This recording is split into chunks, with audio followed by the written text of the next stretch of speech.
विश्वास का अंग। कबीर क्या मैं चिंत हूँ, मम चिंते क्या होए।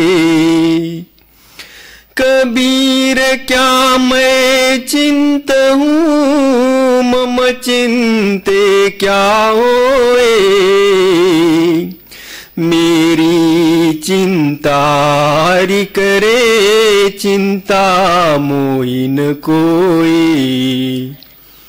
ये परम संत सदगुरु कबीर साहब जी की वाणी है। कबीर साहब जी आज से 650 साल पीछे बनारस नगरी में प्रकट हुए। गुरु नानक और कबीर, गुरु नानक जी और कबीर जी एक ही समय में थे। एक 35 साल का फर्क था। 35 साल पहले कबीर प्रकट हुए और 35 साल पीछे ही गुरु नानक जी प्रकट हुए। दोनों महात्मा एक समय में थे। एक बार दोनों महात्मा बनारस में एक हफ्ता तक साथ रहे, एक ही कमरे में, और बाद में विचार करके कबीर साहब को पूरा इंडिया का चक्कर लगाया और गुरु नानक जी आगे गए, पाकिस्तान से आगे ऊपर के देशों में जा करके उन्होंने अरबिया तक वहां जा करके भी संत मत का प्रचार किया। तो ये कबीर साहब जी की वाणी है। भक्ति का जो मेन फाउंडेशन है एक विश्वास। जैसे हम एक बिल्डिंग बनाते हैं तो बिल्डिंग में उसका फाउंडेशन मेन होता है। अगर फाउंडेशन मजबूत होगा तो बिल्डिंग काफी लंबा समय तक टिकती है। अगर फाउंडेशन मजबूत नहीं है तो बिल्डिंग ज्यादा दिन नहीं टिक पाते। ऐसे ही भक्ति का मूल अंग विश्वास है। विश्वास भक्ति का फाउंडेशन है। अगर विश्वास ना हो तो हमारी भक्ति डावाडोल होती है। अगर विश्वास होगा तो हमारी भक्ति कभी डावाडोल नहीं रहेगी। तो इसीलिए कहते हैं कि जब से हम गुरु के पास जाते हैं, पहली बात तो यह है कि हम गुरु के पास क्यों जाते हैं। इसलिए तो नहीं जाते कि हमारी बीमारी दूर हो जाएगी, बिजनेस व्यापार अच्छा चलेगा और कोई दूसरा कोई लाभ मिलेगा, इसलिए नहीं जाते। हम गुरु के पास क्यों जाते हैं कि एक बड़ी बीमारी हमारे पीछे पड़ी है। वो कौन सी बीमारी? भव रोग की। पैदा होना मरना, पैदा होना मरना। और इस बीमारी से दूर होने के लिए हम गुरु के पास जाते हैं और गुरु हमें नाम दान देता है और कुछ उपाय बताता है। और वो कहता है कि भाई 2.5 घंटे, 2 घंटे सुमरन ध्यान में बैठो, एक आधा घंटा भजन में बैठो। भजन शब्द को सुनने, अंदर में जो शब्द हो रही है, वो जो सतलोक सचखंड से आके शब्द हमारे 10वें दरवाजे में धुनकार दे रहा है 24 घंटे, वो शब्द को सुनना और शब्द के प्रकाश को देखना, उसको भजन कहते हैं। ऐसे तो बाहरी हिसाब से हम कोई भक्ति का गाना गाने को ढक्की ताल लेके, हारमोनिया लेके भजन कह देते। बाहरी भजन में भी थोड़ा आनंद आता है जब तक कि भजन चालू रहता है, लेकिन जब भजन बंद हो जाता है तो हमारा आनंद भी खत्म हो जाता है। लेकिन ये भजन ऐसा नहीं है, ये अंतरी भजन है। अगर एक बार भी गुरु के कृपा से वो ऊपर का शब्द है जो 10वें दरवाजे में धुनकार दे रहा है, वो एक बार भी हमें सुनाई दे दे तो एक जन्म नहीं, करोड़ों जन्मों के पाप दग्ध हो जाते हैं। वो बड़ा निर्मल है, बड़ा पवित्र है। तो कहते हैं कि वो शब्द को सुनना, उसकी प्रकाश को देखने की कोशिश करना ही भजन है। तो इसीलिए क्योंकि हमारी सुरत और नृत्य हमारे आत्मा के दो अंग हैं। आत्मा तो शब्द और प्रकाश रूप में है, वो दोनों आंखों के बीच में बैठी है आत्मा। आत्मा का स्थान दोनों आंखों के बीच में, यहाँ आत्मा भी है, मन भी है। जब हम गुरु के कृपा से ये 9 दरवाजे खाली करके 10वें में आ जाते हैं तो हमें पहले आत्मा नजर आती है। आत्मा आकार है लेकिन शरीर नहीं है। आत्मा शब्द और प्रकाश रूप में विराजमान है। तो आत्मा शब्द और प्रकाश रूप में है, लेकिन उसको दिखाई भी देता है, उसको सुनाई भी देता है।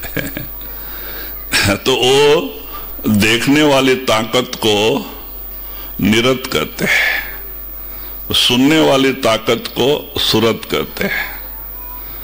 अभी हमारी आत्मा की ये 2 ताकतें सोई हुई अज्ञान रूपी अवस्था में उल्टी सोई हुई है। भजन करने का मतलब इनको जागृत करना। जब हम ऊपर उठा के ख्याल को देखने और सुनने की दोनों आंखों के बीच में कोशिश करते हैं तो हमारा सुरत और निरत जागृत होती है। धीरे धीरे धीरे जो अज्ञान रूपी अवस्था में सोई पड़ी है, जब तक सुरत जागृत नहीं होगी हमारी रूहानी सफर स्टार्ट नहीं होगा। तो इसीलिए भजन पहला तो सुमरन और ध्यान, 5 नाम का सुमरन, सदगुरु का ध्यान।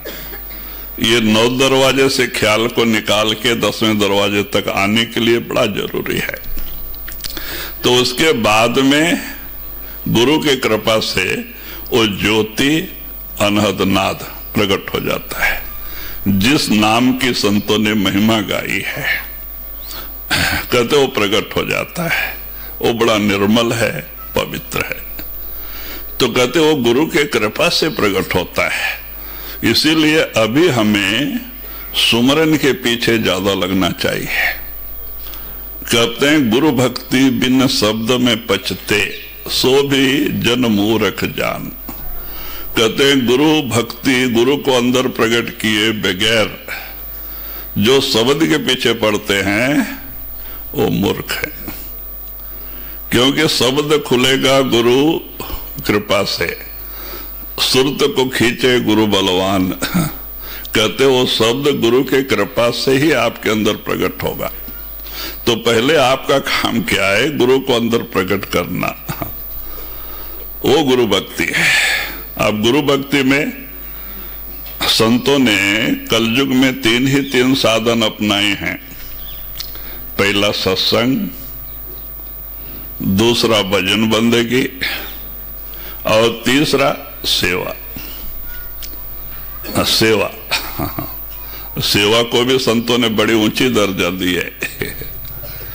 जो भाई भजन सुमरन नहीं कर पाते हैं तो सेवा करा के उसके जो ये है कमी को पूरा करते हैं संत। सेवा भजन से कम नहीं है, लेकिन सेवा प्रेम और प्यार से होनी चाहिए। गुरु का दिया हुआ नाम सुमरन करते हुए करनी चाहिए, किसी के बारे में कुछ सोचते हुए नहीं, निंदा चुगली करते हुए नहीं। या तो संतों के बनाए हुए भजन बोलते हुए सेवा करो, उससे भी गुरु की याद बनी रहेगी। या तो सुमरन करते हुए सेवा करो, तो रुपए में रुपया फायदा, और सेवा रोकड़ा सौदा है। संत को बहुत पसंद है, क्योंकि सेवा सब नहीं कर पाते। सेवा रोकड़ा सौदा है। भजन का फल तो संत थोड़ा लेट देते हैं, लेकिन सेवा का फल तत्काल मिलता है। उतने कर्म हमारे सिर से उतर जाते हैं उनकी दया से, उतना बोझ हमारा हल्का हो जाता है, मन निर्मल होता है। तो सेवा प्रेम और प्यार से होनी चाहिए, और भजन सुमरन सेवा ये दोनों अब जरूरी है। जैसे हम दुनियावी कारोबार रोज रोज करते हैं, भजन सुमरन भी जरूरी है। बगैर हम रोज रोज भजन सुमरन नहीं करेंगे तो विश्वास पक्का नहीं आएगा गुरु के प्रति। अगर हम भजन रोज रोज करेंगे तो ही गुरु के प्रति विश्वास पक्का होएगा, क्योंकि सुमरन ही है जो आपके अंदर वो ताकत पैदा करेगा। सुमरन ही आपको उस लायक बनाएगा। सुमरन ही आपके अंदर गुरु का सच्चा प्रेम और प्यार भक्ति पैदा करेगा। अगर सुमरन ही नहीं होगा, सुमरन से क्या होता है? क्योंकि हम जो भी कुछ कर्म किए हैं, अच्छे या बुरे, वो कर्मों की मैल मन पे चढ़ी हुई है, मन मलिन हो चुका है, आत्मा पे नहीं। आत्मा तो पहले भी निर्मल थी, आज भी निर्मल है। कर्म मन ही करवाता है और कर्मों की मैल मन पे ही चढ़ती है, मन मलिन होता है, और आत्मा की मन की गांठ बंधी हुई है। अब इसीलिए संतों को पहले मन को समझाना पड़ रहा है, सत्संग के जरिए भजन सुमरन करा के, इसको निर्मल करा के। जब ये मन निर्मल हो जाता है तो अंदर स्थिर होता है। तो कहते हैं मन स्थिर हो गया तो रूहानी सफर स्टार्ट होता है। जब तक ये निर्मल ही नहीं होगा अंदर नहीं जा सकता। और निर्मल करने के लिए सुमरन, सदगुरु का ध्यान बहुत जरूरी है। तो जब ये 9 से 10वें में आ जाता है तो गुरु के कृपा से ज्योति अनहद नाद प्रकट हो जाती है। तो जब नाद प्रकट हो जाता, अनहद नाद, तो मन तुरंत दुनिया को लात मार देता है। जो मन आज दुनिया के रंग में रंगा था, रात दिन दुनिया के बारे में सोचता था, वो दुनिया को छोड़ देता है और जाके शब्द से जुड़ जाता है। क्यों? उस शब्द में इतना आनंद है, इतनी कशिश है जो 3 लोग के कोई भी चीज में नहीं, जिसको गुरु ग्रंथ साहब में अमृत की परिभाषा दिया है। तो कहते हैं जब मन को शब्द की लज्जत मिलती है तो ये दुनिया को लात मार देता है, जाके शब्द से जुड़ जाता है। और जहां मन नहीं, आशा और तृष्णा नहीं, तो मन को सोझी हो जाती है। शब्द से जुड़ने से निर्मल हो जाता है मन, एकदम करोड़ों जन्मों के पाप दग्ध हो जाते हैं और मन शीशे जैसा हो जाता है। और मन को सोझी हो जाती है, अरे मैं तो ब्रह्म से आया हूं, मैं इंद्रिय नहीं, मैं शरीर नहीं, ये देश अपना देश नहीं। और मन जो है ब्रह्म में जाने के लिए तैयार हो जाता है। तो वही मन जो आज हमारा शत्रु है वो हमारा मित्र बन जाता है, आत्मा को ऊपर चढ़ाई कराने में मदद करता है। वही मन हमें ऊपर लेके जाता है और ब्रह्म में जाके मन लीन हो जाता है। ब्रह्म के आगे मन नहीं जा सकता, आत्मा उसके बंधन से आजाद हो जाती है। वो जो गांठ है वो खुल जाती है और आत्मा अकेली गुरु के साथ ऊपर जाती है। पार ब्रह्म में स्नान करके तीनों पर्दे दूर हो जाते हैं, आवरण दूर हो जाते हैं और आत्मा अपने असली स्वरूप में आ जाती है, शब्द और प्रकाश के रूप में। हर एक आत्मा में 12 सूर्य का प्रकाश बाहर आने लगता है। पार ब्रह्म में आत्मा हंस कहलाती है। तो कहते भाई इसलिए बहुत जरूरी है कि आपको विश्वास गुरु के प्रति पक्का होने के लिए सुमरन ध्यान की जरूरत है। जितना हम सुमरन ज्यादा करेंगे उतना जल्दी कामयाबी मिलेगी। जितना हमारा सुमरन स्लो चलेगा उतना देर में कामयाबी हासिल होगी। तो हमें पहले सुमरन को पकाना चाहिए, चलते हुए, काम करते हुए, खाना खाते हुए, खाना बनाते हुए, कहीं बस में जाते समय सुमरन के आदत डालना चाहिए। सुमरन ही है जो हमें गुरु तक पहुंचाएगा, 9 से 10वें में लेके आएगा। और बाद में आगे जो ध्यान धुन आगे तो अभी हमारी पहली गुरु भक्ति है, गुरु को अंदर प्रकट करना, सत्संग सुन के, सेवा करके, भजन सुमरन करके गुरु को अंदर प्रकट करना। अगर गुरु प्रकट हो गया, आपका काम बन गया। आपकी ड्यूटी वहीं तक है अपने आप को गुरु के हवाले कर देना, फिर आगे गुरु की ड्यूटी है। फिर आपकी ड्यूटी खत्म हो गई, आगे गुरु का काम है, वो लेके जाएगा ऊपर। वो हर मंडल में हमारे साथ रहेगा, सतलोक सचखंड तक, सतपुरुष का दर्शन कराने तक गुरु वहां हमारा पल्ला नहीं छोड़ता। तो बताओ ऐसा कौन है? एक तो बगैर कुछ मांगे हमें नामदान देता है। नामदान सबसे बड़ी दान है।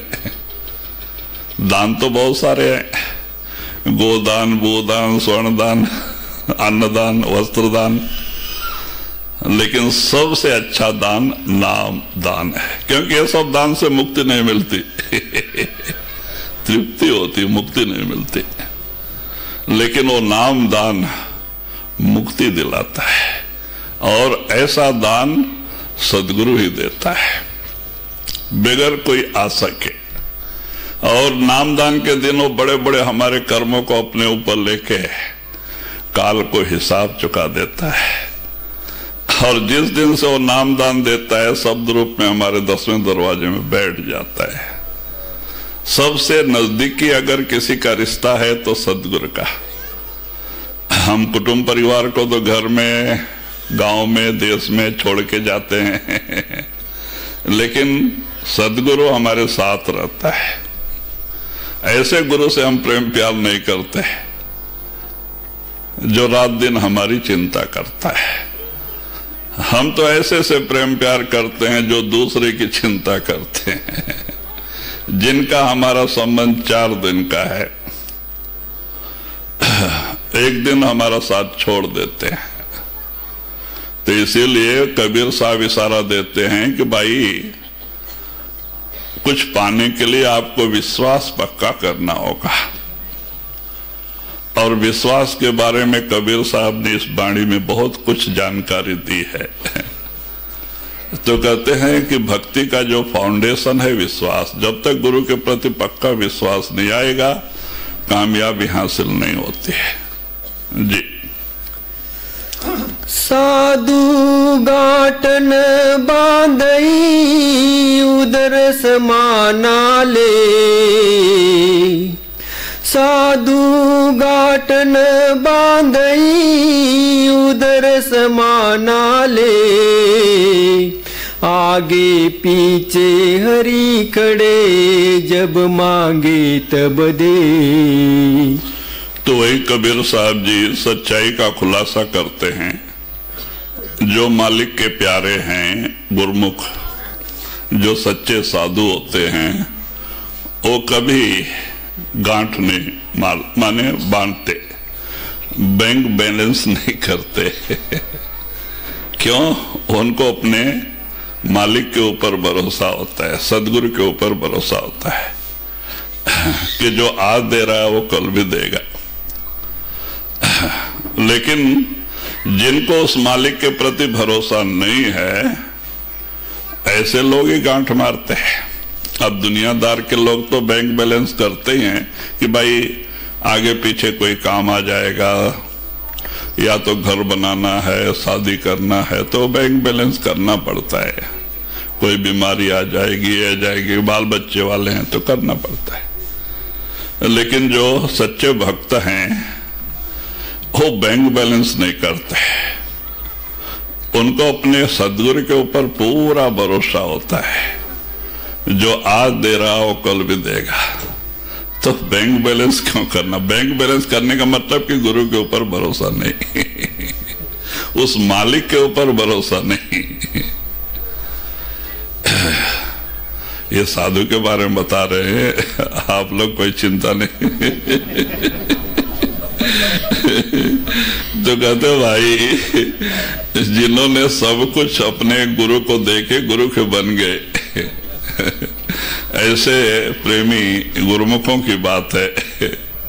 हाँ, अब देखो अजैब सिंह महाराज जी अपनी सारी कमाई खूनी चक में लगा दी थी।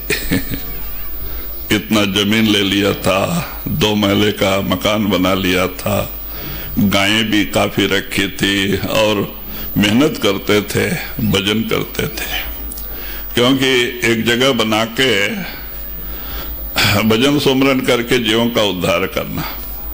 लेकिन जब कृपाल सिंह महाराज दूसरी दफा आए और ये खेती में काम करके थक के पगड़ी उतार के, क्योंकि राजस्थान की गर्मी बहुत होती है, तो एक पेड़ के नीचे पगड़ी बगल में रख के आप बैठे थे मोड़े पे, और महाराज के अकस्मात कार आ गए और आके जैसे महाराज जाके नमस्कार किए तो महाराज जी कहते हैं कि अजैब तुम्हारे कोई आश्रम नहीं। तो चप्पल पहनने को जाते तो वो क्यों, अब पगड़ी पहनने को जाते तो कहते वो क्यों।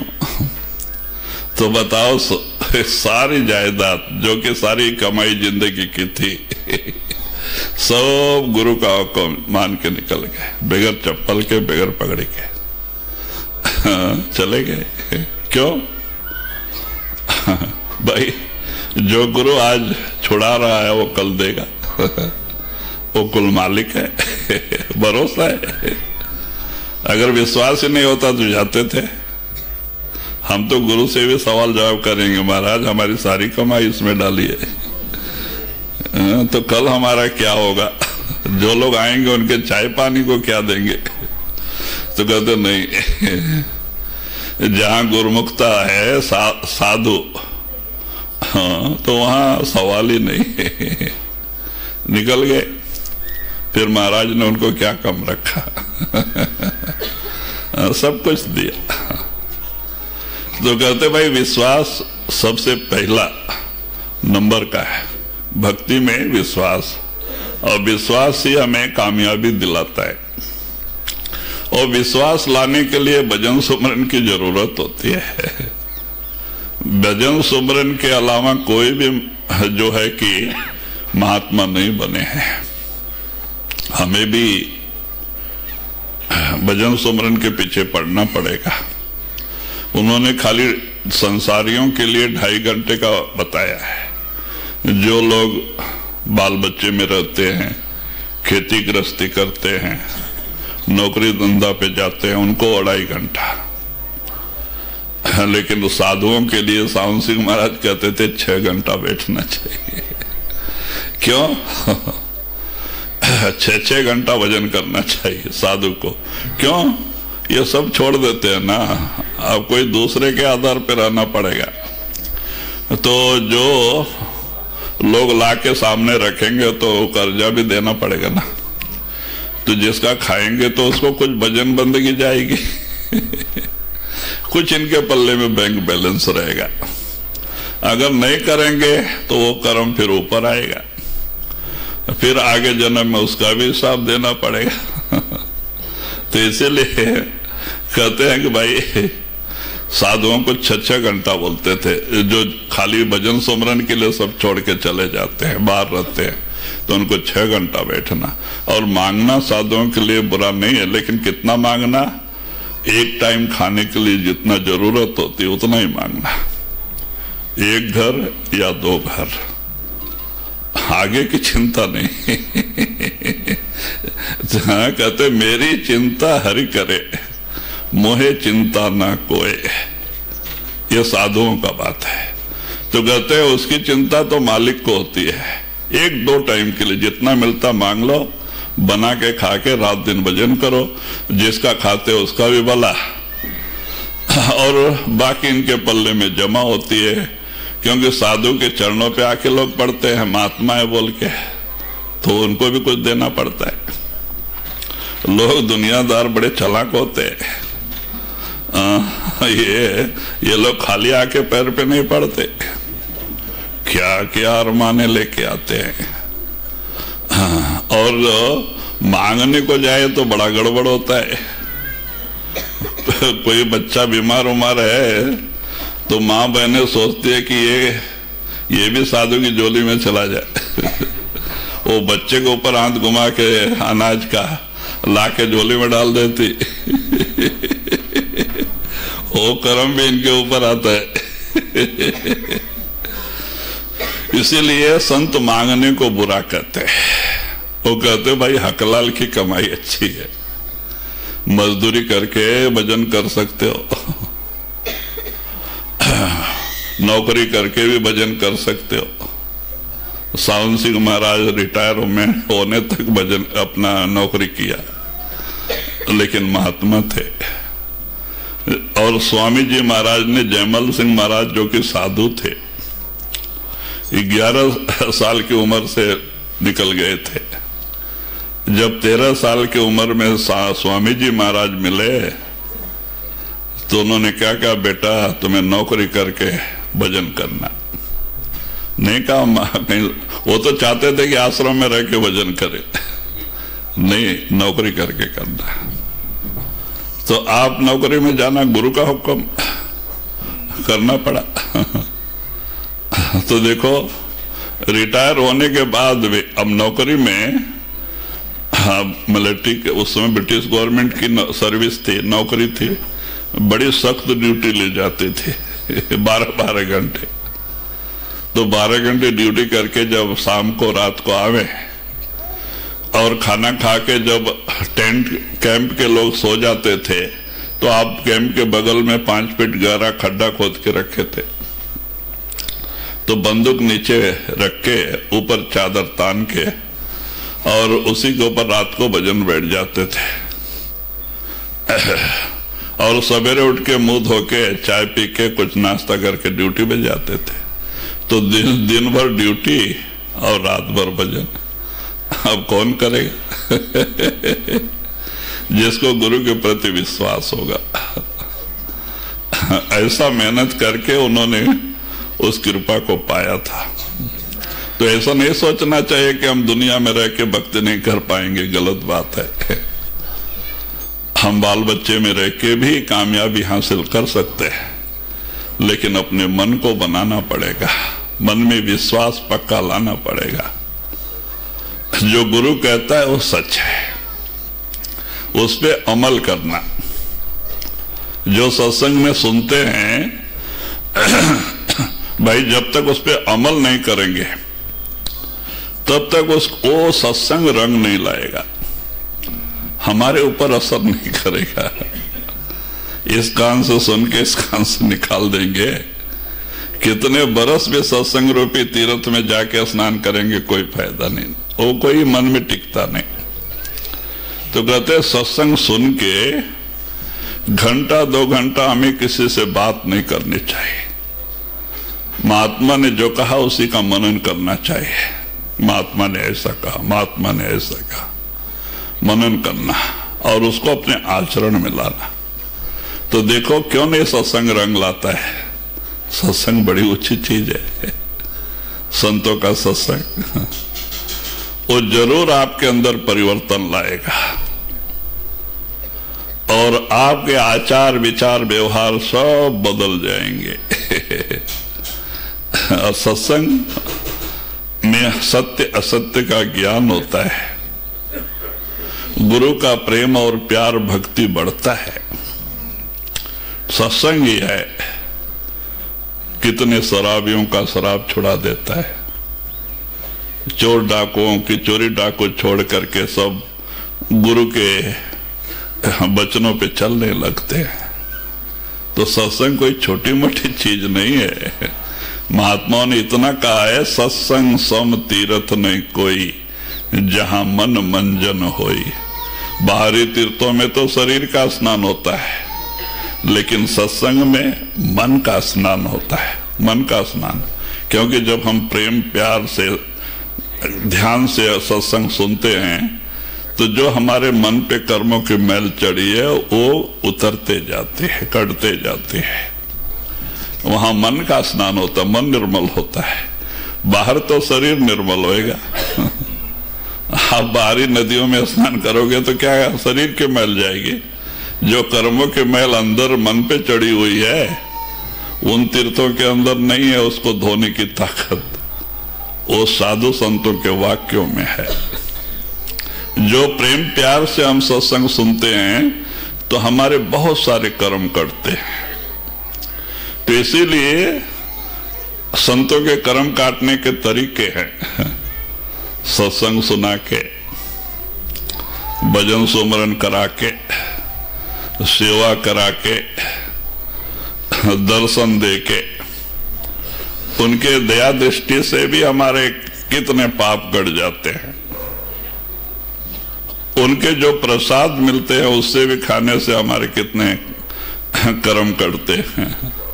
तो ये संतों के कर्म का, क्योंकि हमारे कर्म कुछ कम नहीं है, करोड़ों जन्मों के, हिमालय पहाड़ से भी बड़े हमारे एक एक के कर्म। देखो वो सब करते करते करते करते और लास्ट में इस शरीर के साथ गुरु काल को कहता भाई तेरा शरीर तेरे को मुबारक, और कर्म भी चला जाता है। प्रारब्ध के ऊपर शरीर है साथ खत्म हो जाता है और भजन सुमरन करके क्रियामान भी काट देते। खाली संचित है जो ब्रह्म में जमा रहता है। वो जब ब्रह्म के ऊपर जाते हैं तो वो भी कट जाता है, अपने आप खत्म हो जाता है। क्योंकि हमारे जब जब मानव शरीर में हम आते हैं तो हमारे कुछ कर्म काल निकाल के बैंक बैलेंस ब्रह्म में जमा करके रखता है, वो संचित कर्म है। उसे कहते हैं कि जब हमें गुरु ऊपर लेके जाता है पार ब्रह्म में, तो ब्रह्म के पार जाते वो कर्म भी कट जाते और मानसरोवर स्नान करके, अमृतसर स्नान करके निर्मल हो जाता, आत्मा पवित्र हो जाता है। तो कहते हैं भाई इस तरह से है। तो वही आप इशारा देते हैं कि साधु के हो अपने मालिक के ऊपर भरोसा होता है कि जो आज दे रहा है वो कल देगा, वो कभी गांठ मार के नहीं रखते हैं। जी चिंता न कर चिंत रहूं देनहार समर्थ, चिंता न कर चिंत रहूं देनहार समर्थ, पशु पकेरु जीव जन तिनके गाटिन हाथ। तो वही कबीर साहब कहते हैं कि आप कुल मालिक के जब आप नाम ले लिए तो निश्चिंत रहो। क्यों? हमारे प्रारब्ध कर्मानुसार वो मालिक दे रहा है सबको और खाली इंसान को ही नहीं, 84 लाख जीवा जून का पेट भरता है।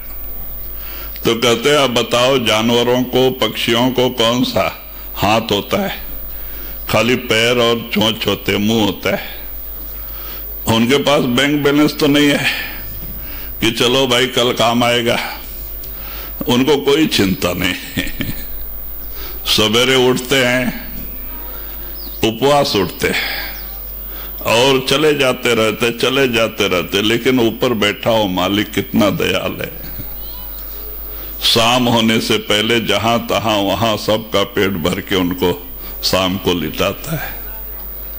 कितने प्राणियां हैं जो दिन भर जमीनों के अंदर, गुफाओं में, पहाड़ों में बैठे होते हैं छुप के, रात को अपने पेट के लिए बाहर निकलते हैं। बरसात में, ठंडी में, कहते कितने तकलीफें उठाते हैं, खाली पेट के खातिर जाते हैं। ओ मालिक कितना दयाल है कि जहां तहां वहां सवेरा होने के पहले उनको भी पेट भर खाने का देके उनको भी लिटाता है। आप देखो कितने अच्छे तंदुरुस्त होते हैं। कौन देता है? ऊपर बैठा है। इसीलिए मुलुकदास भी कहते हैं अजगर करे न चाकरी, पंछी करे न काम, दास मुलुक यूं कहें सबको दाता राम। अजगर कितना बड़ा सांप होता है, उम्र में तो वो चल फिर भी नहीं सकता, पड़ा रहता है पहाड़ जैसा। तो बताओ कहाँ मिल फैक्ट्री में जाता है वो पेट के खातिर। लेकिन वो मालिक कितना दयाल है, इतने बड़े शरीर का भी पेट भरता है। पंछी करे न काम, पंछी कहीं नौकरी करने के लिए, मजदूरी करने के लिए तो नहीं जाते, लेकिन सवेरे जाते रहते, उनको चिंता नहीं, लेकिन जहां तहां पेट भर चूंग देके मालिक सुलाता है। तो कहते सबको दाता ऊपर बैठा है, हमें भी हमारे प्रारब्ध कर्मानुसार दे रहा है। जैसा जैसा जिसका प्रारब्ध है, बर्तन है, प्रारब्ध है, उसको ऐसा वैसा दे रहा है। लेकिन कुछ लोग अपनी गलती नहीं मानते, मालिक का दोष लगाते हैं कि वो परमात्मा के पास न्याय नहीं है, उसको बहुत कुछ दे दिया है, कोई खाने वाला भी नहीं है। हमारा इतना बड़ा परिवार है, बाल बच्चा है, हम रात भर पैर पटकते हैं, काम करते हैं, मेहनत करते हैं, खाने को पूरा नहीं हो रहा है, परमात्मा के पास न्याय नहीं। नहीं भाई, वो परमात्मा की गलती नहीं, गलती अपनी ही है, अपने प्रारब्ध का है। भाई जो जीव ऐसा सुंदर मानव शरीर पाके पाप ज्यादा और पुण्य कम कर लिया, तो उसके आगे शरीर में माया देखती है कि इसने पाप ज्यादा और पुण्य कम किया है, इसका मतलब इसको दुख ज्यादा और सुख कम होना चाहिए। तो उसको वैसे ही खानदान, नीच कुल खानदान में गरीब के घर पैदा कर दिया जाता है, क्योंकि जहां उसके कर्मों का भुगतान हो सके। अब एक जीव है जिसने ऐसे सुंदर मानव शरीर पाके पुण्य ज्यादा, दान पुण्य ज्यादा किया है, पुण्य ज्यादा है, पाप कम है। तो ऐसे आत्माओं को माया देखती है कहां भेजा जाए जहां इसके कर्मों का भुगतान हो सके। तो कहीं सेठ साहूकार के घर, बड़े बड़े राज दरबारों के यहाँ जगह जगह भेज दिया जाता है उनके कर्मानुसार। तो वहां वो पैदा होते ही कार में घूमता है, बंगले में रहता है, सब कुछ मिलता है। भाई क्यों? उसने जो पिछले जन्म में दिया है, उसके पुण्य ज्यादा होने से, पाप कम होने से उसको सुख ज्यादा, दुख कम होना, इसीलिए उसको ऐसे जगह में भेज दिया जाता है। तो कहे भाई ये अपने कर्मों का मामला है, लेकिन हम अनजान होके हम मालिक का दोष देते हैं। इसमें मालिक की कोई ये नहीं है, वो तो हमारे कर्मानुसार ही देना है, प्रारब्ध कर्मानुसार ही हमें देना है।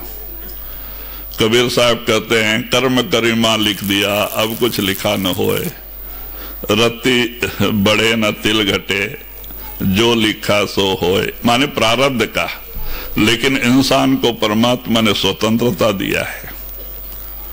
अगर ये मेहनत करता है, ये कल्पतरु है, इसमें जो मांगो सब मिलता है।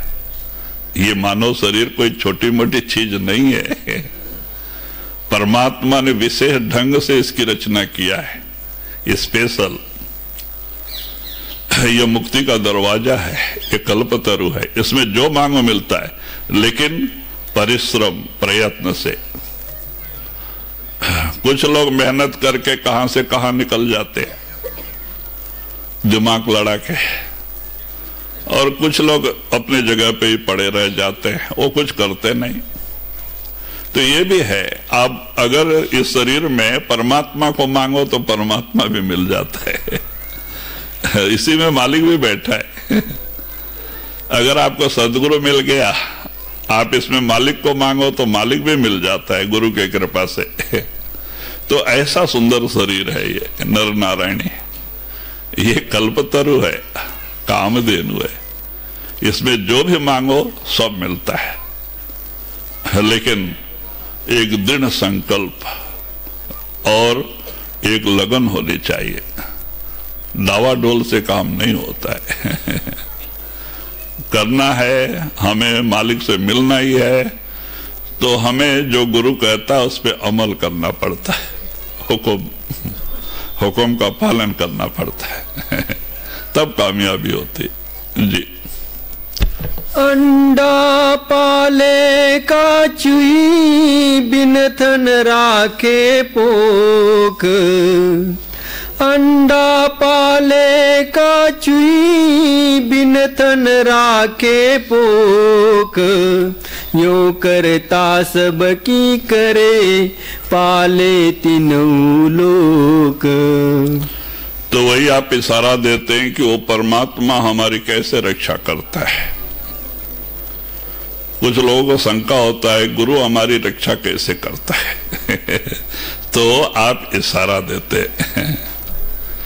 जैसे कछुआ, समुद्र में बड़े बड़े कछुए होते हैं, वो पानी में अंडा नहीं देते, अंडा देने के लिए बाहर आते बालू में और बहुत सारा अंडा देते और उसको बालू से ढक देते, उस पे बैठते नहीं कछुए। अंडा देने के बाद धीरे से पानी में उतर जाते, जाते रहते हैं, खाते रहते हैं, शत्रु से अपने आप को बचाते रहते हैं, लेकिन उनकी दृष्टि एक सेकेंड भी उस अंडे से अलग नहीं होती। देखो, इसको कमठ दृष्टि कहते हैं, कछुए की दृष्टि। यहां चलता भी है, खाता भी है, शत्रुओं से अपने शरीर को भी बचाता है, लेकिन दृष्टि अंडे पे रहता है, थोड़ा भी हटता नहीं। अगर थोड़ा भी उसका लक्ष्य अंडे से हट गया तो अंडा खराब हो जाता है। वो लक्ष्य से ही वो अंडा पकता है, लक्ष्य से ही अंडा फूटता है, बच्चे बाहर आते हैं और धीरे धीरे वो बच्चे पानी में उतर जाते हैं तो कहते हैं ऐसे ही वो परमात्मा सदगुरु वो तुम्हारे को सबद से जोड़ के रखा है और उसका ध्यान हमेशा आपके ऊपर होता है और उसी से वो आपकी रक्षा करता है। आप जा रहे हैं, अकस्मात आप सुमरन करते बैठे हैं, एक्सीडेंट हो जाता है, तुरंत आपकी संभाल हो जाती है। वहां कौन सी ताकत है वो शब्द अंदर है आपके, वो तुरंत रक्षा कर लेता है, संभाल कर लेता है। तो इसीलिए कहते हैं ना, सुमरन की आदत डालो, सुमरन पकाओ, कि दुख में भी सुमरन याद आना चाहिए। सपने में अगर कभी ऐसे वैसे सपने गिरते हैं बुरे, तो भी सुमरन याद आना चाहिए, सुमरन चलना चाहिए। अगर कहीं यमदूत आ गए सपने में, अगर हमें सांप लग गया पीछे, अब भाग नहीं पाते तो क्या करते हैं, डर के मारे हालत खराब हो जाती। अगर आपको सुमरन याद आ जाए तो तुरंत वो सपना हट जाता है। यमदूत भी हैं तो तुरंत भाग जाते हैं सुमरन के आगे काल महाकाल भी नहीं टिकता है तो ये बुरे सपने क्यों गिरते हैं कि अभी आपका मन मलिन है, इसीलिए बुरे सपने गिरते हैं। जब आप भजन सुमरन करके जैसे जैसे आपका मन निर्मल होएगा तो बुरे सपने कभी आएंगे ही नहीं। एक भजन करने वाले को कैसे सपने गिरते हैं, कहीं भंडारा चले जैसा, संगत का मिलाप हुए जैसा, सदगुरु आकर के दर्शन दिए जैसे, तो ऐसे अच्छे अच्छे सपने आते हैं जो सुमरन ध्यान से जुड़े हैं उनको फिर बुरे सपने हमेशा के लिए खत्म हो जाते हैं, आएंगे ही नहीं। बुरे सपने आते हैं तो मतलब अभी मन निर्मल नहीं हुआ है, मन मलिन है, इसलिए बुरे सपने आते हैं। तो इसीलिए सुमरन पकाना चाहिए कि हमें दुख में सुमरन तुरंत याद आना चाहिए। अगर अभी हम नहीं करेंगे, हम सोचेंगे चलो मरते समय सुमरन कर लेंगे तो क्या करेंगे नहीं आता है। हमारे आश्रम में एक प्रेमी था, हालांकि उसने 30 साल सेवा किया था, लेकिन सुमरन नहीं किया था। तो एक बार ऊपर सोया हुआ था महले पे, हम दो ही थे। एक भूत रात को 12 बजे आके ऊपर बैठ गया। अब धीरे धीरे वजन छोड़ने लग गया ऊपर। अब एक आदमी का तो वजन जैसे छोड़ दिया तो बढ़ते गया ना, तो वजन धीरे धीरे 70-80 किलो का हो गया। तब इसको हिलने को नहीं हो रहा था, तो वो माँ को बुला रहा था, बाप को बुला रहा था जोर जोर से। अब बताओ क्यों? सुमरन नहीं किया तो सुमरन याद नहीं आता है। अगर सुमरन करे तो तुरंत तो हट जाता था, वो मलिन ताकत नहीं रह सकती।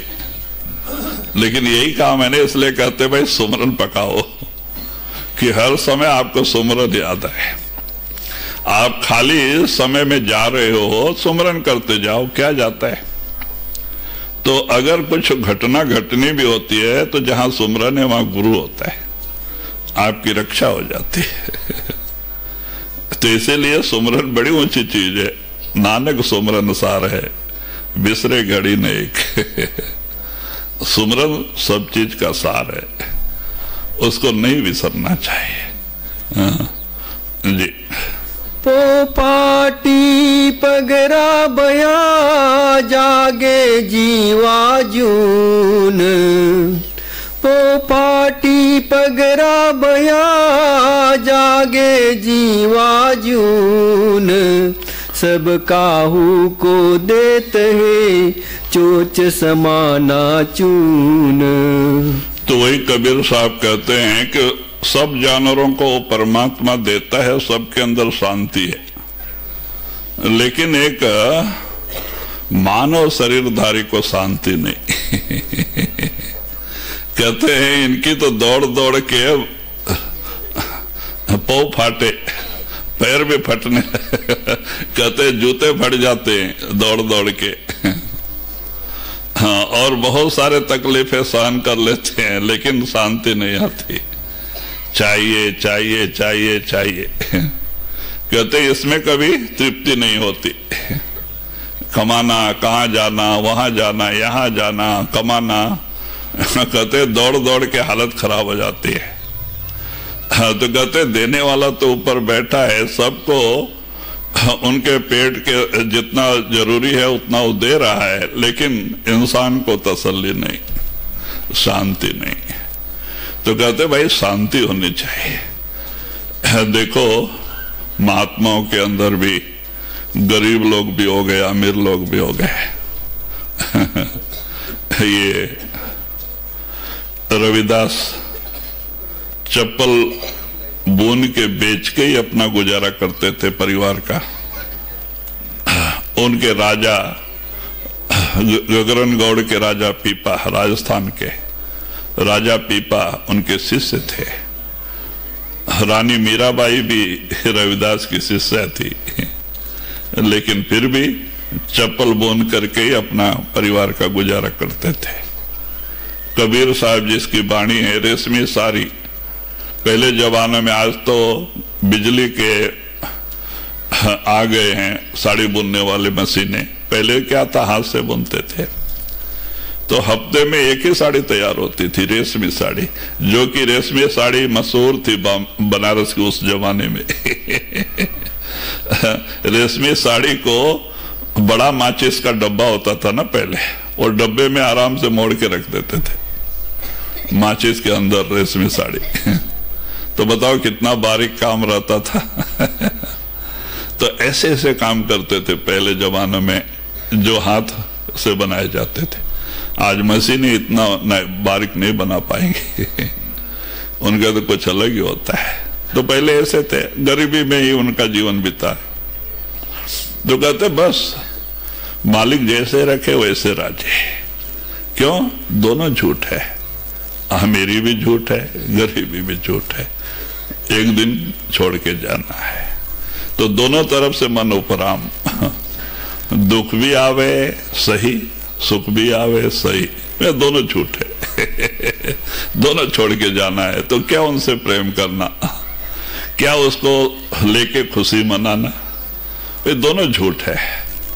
जैसे हमारे दादा परदादा सब कुछ छोड़ के चले गए, कुछ ना लेके गए, कल हमारी भी यही हालत होगी। कहते हमें भी कुछ लेके जाने को नहीं मिलेगा।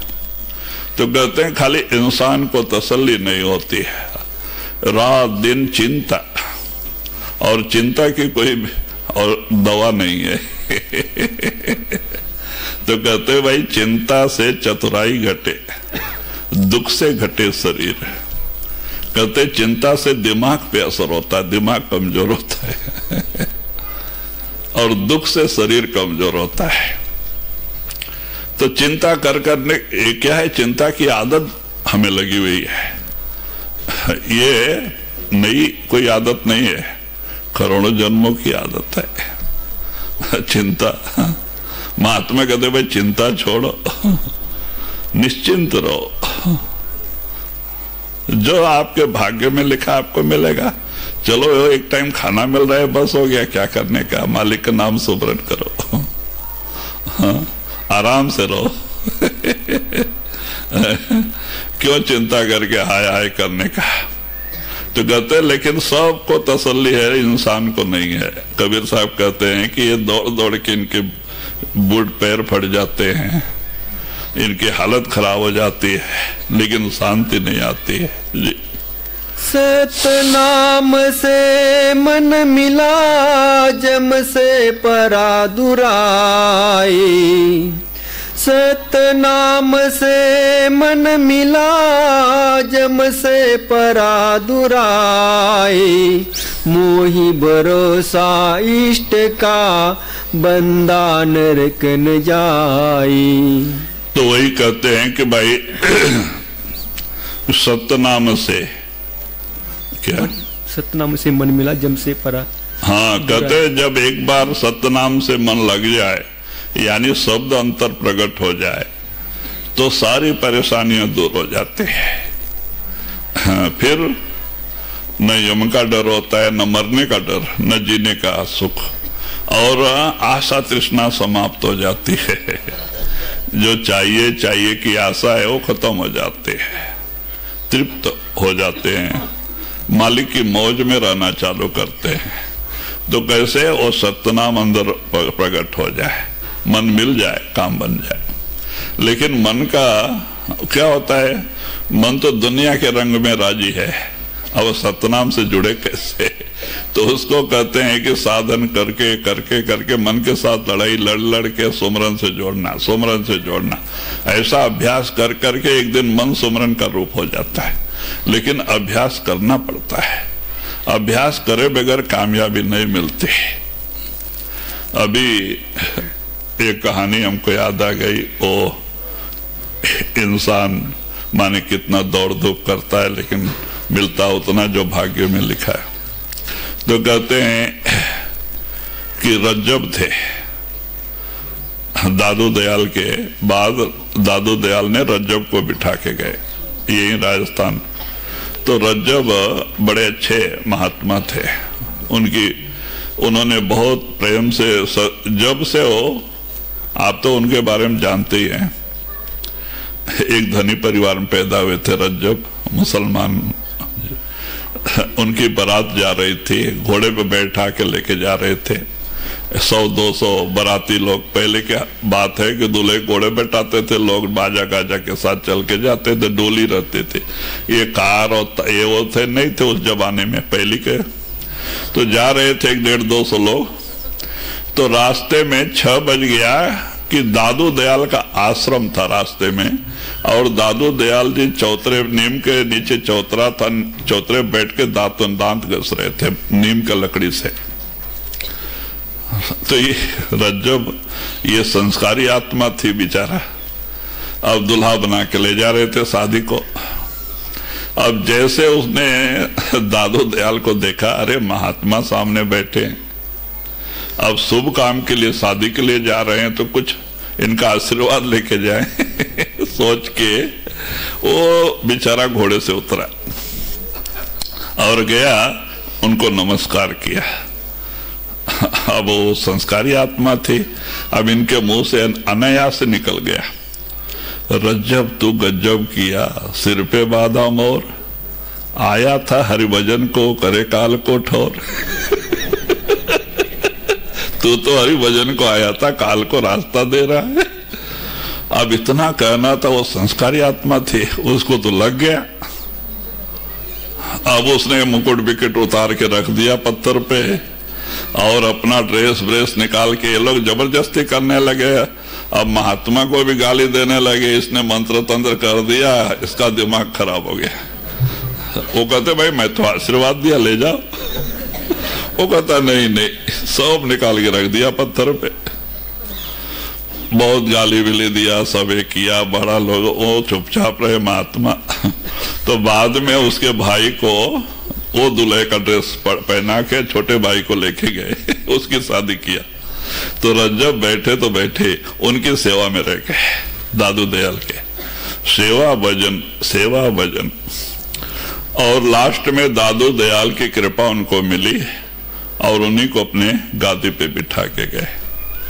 तो रज्जब जी को एक बार एक कोई सत्संगी, कोई जमींदार खाने को आमंत्रण दिया कि महाराज एक 10 शिष्य के साथ आओ, सवेरे दोपहर को खाने के लिए।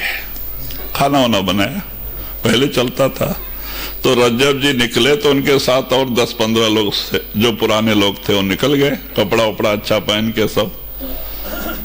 तो जा रहे थे, 10 किलोमीटर जाना था, पहले तो बहुत दूर दूर चल के ही जाते थे।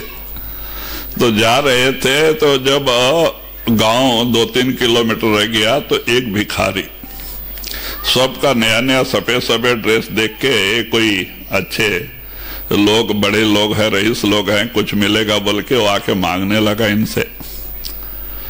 तो रज्जब बड़े ध्यान से देख रहे वो भिखारी को। वो बोल रहा है कि महाराज 2 दिन से खाना नहीं है, कुछ दया करो, हम पेट भर खाना खा लें, कुछ मांग रहा है।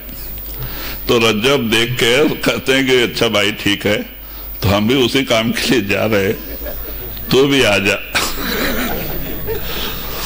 तू भी आ जा बोला तो ये लोग को तो आग लग गई, क्योंकि सेवादारों में सब तरह के सेवादार होते हैं।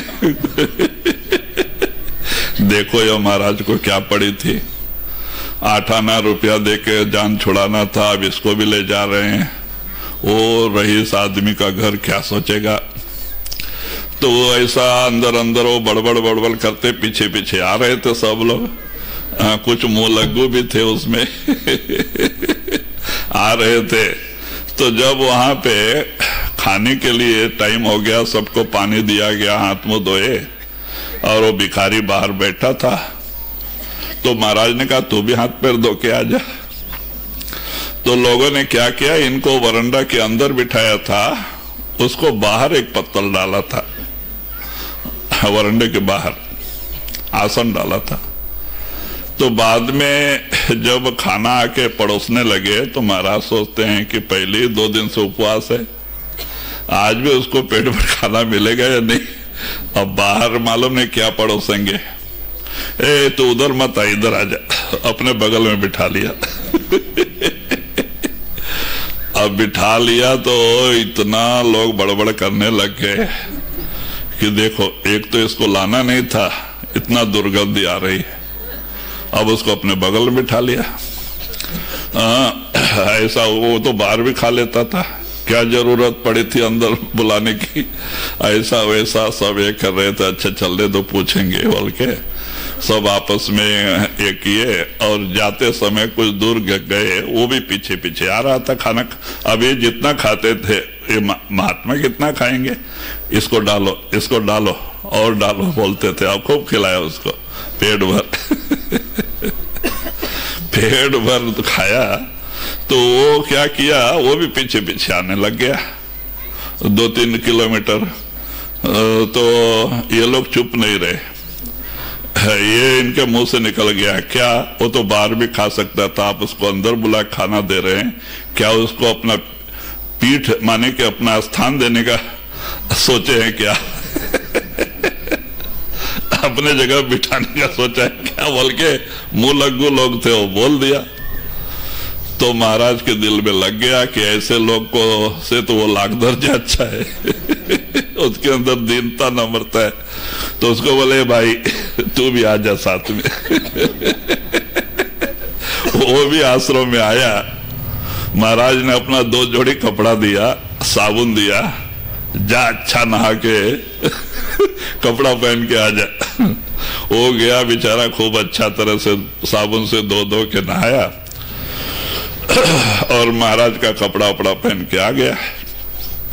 ले जाके कमरे में बिठा के 5 नाम दान दे दिया और उसको शब्द में बिठा के दया कर दिया, उसकी रूह चढ़ाई कर गई।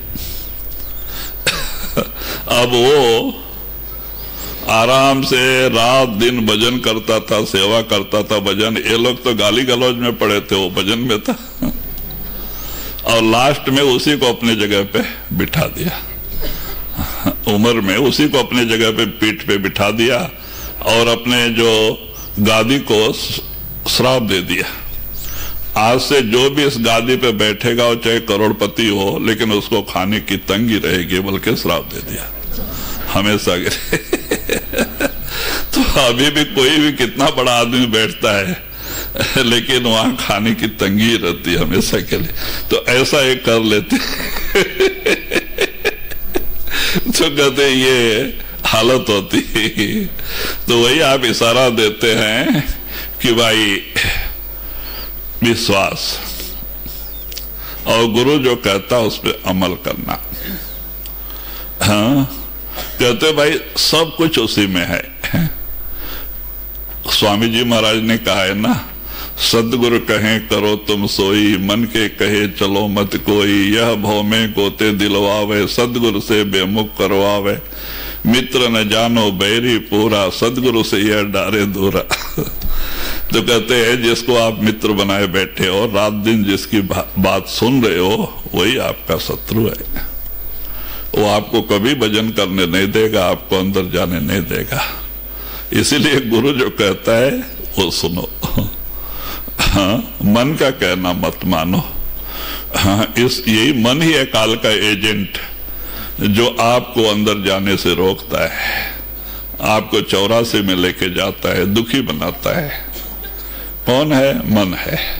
तो इसीलिए महात्मा कहते हैं देखो भाई, दुनिया में आपका शत्रु कोई और नहीं है, सब आपके भाई बंधु हैं।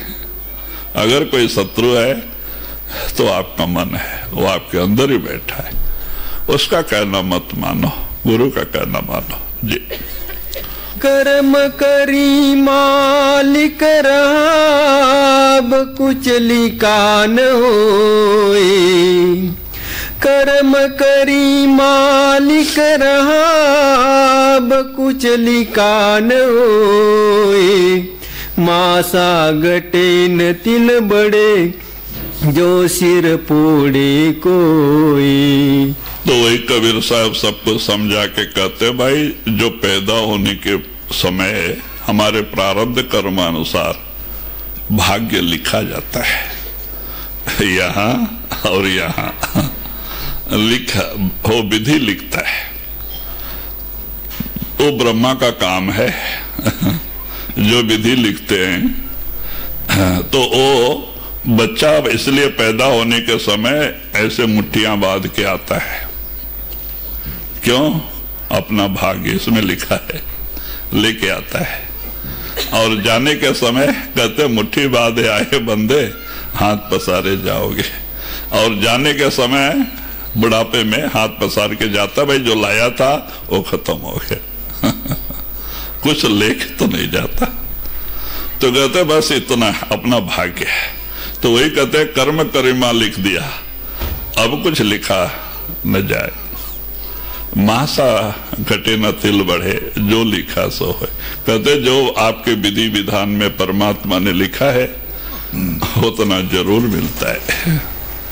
हाँ, क्या क्यों चिंता करना, हमें तो नाम की चिंता करना। हाँ, कहते आस एक सतनाम की, दूजी आस निराश।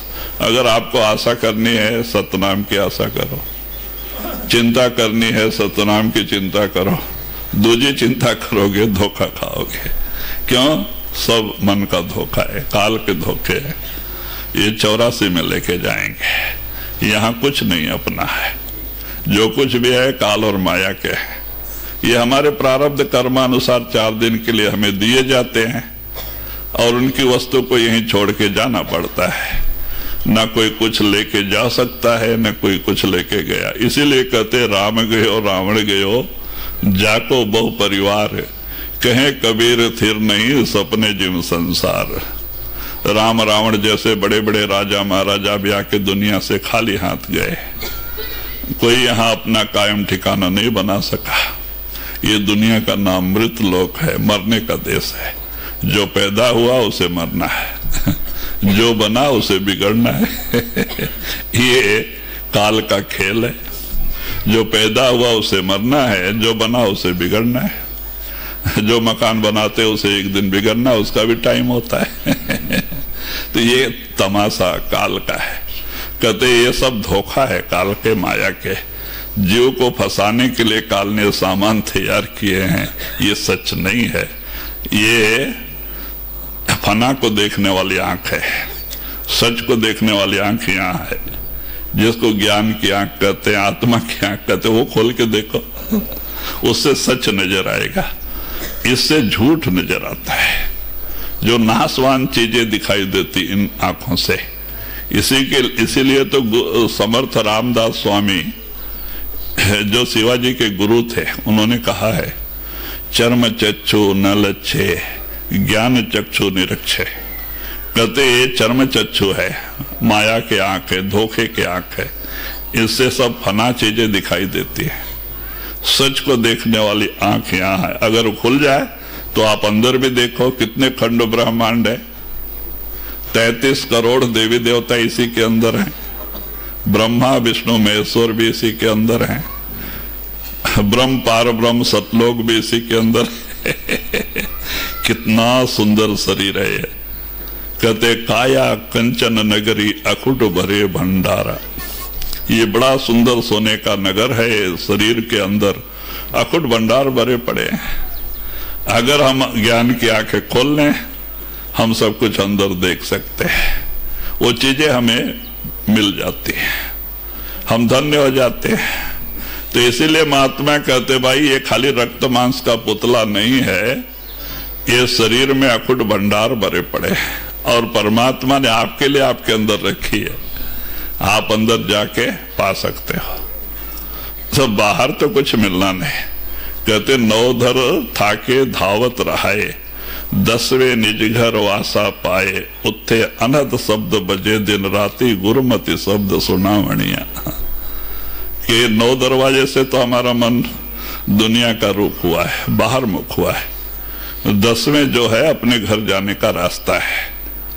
कहते वो गुरु के कृपा से खुलेगा और वो शब्द जो आपके अंदर धुनकार दे रहा है, गुरु के कृपा से प्रकट होगा। वो गुरु की दात है, हम अपने आप प्रकट नहीं कर सकते। तो इसीलिए महात्मा कहते हैं कि भाई चिंता नहीं, जो कुछ प्रारब्ध का लिखा आपको मिलेगा, उसी में खुश रहो। ये मत सोचो मालिक ने हमें कम उनको ज्यादा क्यों दिया है। हमने जो कुछ पहले कमाया आज खा रहे हैं, हम जो इसमें कमा रहे आगे को मिलेगा। हमें क्यों दूसरे को देख के द्वेष राग करना, खुश रहना चाहिए। मालिक जैसे रखे वैसे राजी। तो जो प्रारब्ध का लिखा, जैसे जैसे एक बच्चा बढ़ता है तो उसका भाग्य भी बढ़ते जाता है। जैसे जैसे बच्चा बढ़ता है उसका भाग्य बढ़ता है और उसके भाग्य अनुसार वो परमात्मा उसको देगा। आपको उसकी क्या चिंता करनी, आप अपनी चिंता करो, अपने आत्मा की चिंता। अपने आत्मा को पहले मुक्त करो। लेकिन हम रात दिन दूसरे की चिंता तो जरूर में लगे हैं, लेकिन अपने बारे में नहीं सोचते। तो कहते नहीं भाई, पहले अपने आत्मा का उद्धार करना सीखो। आप भला तो सब भला। पहले अपने आप का उद्धार करो, फिर दूसरे को बारे में सोचो। माने जिसको मालिक ने भेजा है उसको भी प्रारब्ध दे के भेजा है। जैसे आपको मिल रहा है उसको भी मिलेगा, आपको उसकी क्या चिंता। लेकिन एक कुटुंब परिवार में 10 बच्चे हैं, छोटे हैं, तो 10 बच्चों के प्रारब्ध का जो है मालिक उसी परिवार में दे रहा है, कोई न कोई कारण से। वो अपना खाता है, लेकिन अहंकार बसात हम सोचते हैं हम खिला रहे हैं, हम पहना रहे हैं, मैं नहीं, सब अपने अपने खा रहे हैं अपने अपने भाग्य से सबको मिल रहा है, लेकिन हम समझ नहीं पा रहे।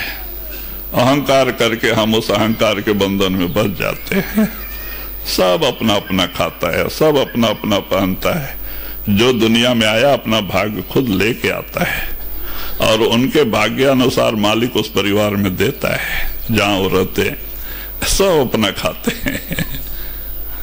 वही ले कर्म करी मालिक रहाब कुछ लिखा न होए। कर्म करी मालिक लिख रहाब कुछ लिखा न होए। मासा गटे न तिल बड़े जो सिर फोड़े कोई। राधा।